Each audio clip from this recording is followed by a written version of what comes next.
آپ ابھی اپنی سکرین پر ایک خوبصورت جوان کی خوبصورت تصویر ملاحظہ کریں گے. یہ شخص 3 ماہ پہلے تک دنیا کے امیر اور بااثر ترین لوگوں میں شمار ہوتا تھا. یہ دنیا میں تیل کی دولت سے مالا مال تیسرے بڑے ملک لیبیا کی دوسری طاقتور ترین شخصیت تھا.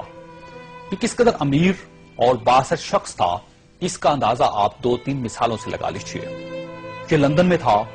اسے شمالی لندن کا ایک گھر پسند آ گیا. اس نے وہیں کھڑے کھڑے یہ گھر 1 کروڑ پاؤنڈز میں خرید لیا. یہ پاکستانی روپے میں 1 ارب 40 کروڑ روپے بنتے ہیں.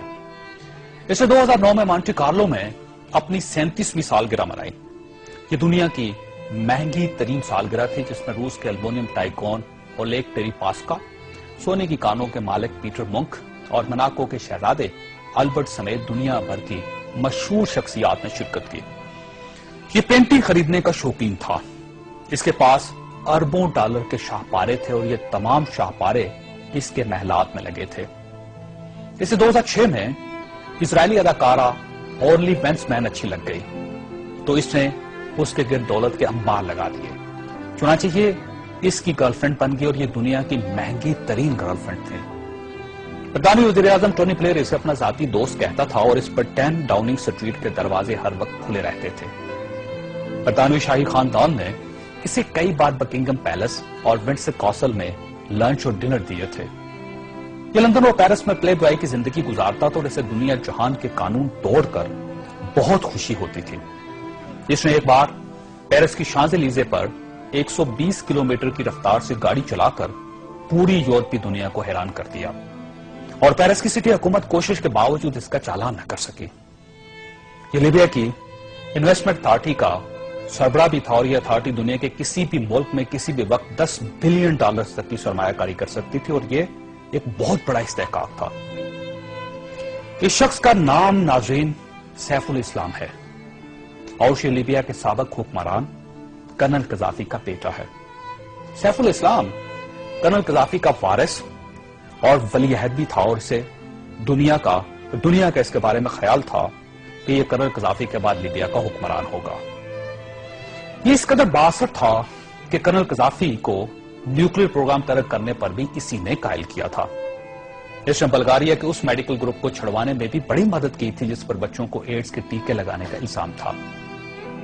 بلر نائٹ کلب اور لاکھ روپی دھماکے کے متاثرین کو معاوضہ بھی اسی کے حکم سے جاری ہوا تھا. اب میں آپ کو اس کی تازہ ترین تصویریں دکھانا چاہتا ہوں. یہ سیف الاسلام 3 ماہ پہلے لیبیا کے چھوٹے سے قصبے اباری میں چھپ گیا. یہ 2 دن پہلے 19 نومبر کو قصبے کے ایک ایسے کمرے سے برآمد ہوا جس میں باتھ روم تک نہیں تھا اور یہ بدبودار پرانے کمبل میں لپٹا تھا. اس کی انگلیوں پر پلستر چڑھا ہوا تھا اور یہ پلستر بھی اس نے خود چڑھایا تھا کیونکہ اسے ڈاکٹر تک کی سہولت حاصل نہیں تھی. یہ سیف الاسلام اس وقت لیبیا کی موجودہ حکومت کے قبضے میں ہے اور پوری دنیا میں کوئی شخص اس شخص کو پناہ دینے کے لیے تیار نہیں جو 3 ماہ پہلے تک ملکہ برطانیہ کا شاہی مہمان بنتا تھا اور ٹونی بلیئر اسے مائی فرینڈ کہتا تھا اور پیرس کی کمپنیاں اس کے لیے خصوصی خوشبو ایجاد کرتی تھی.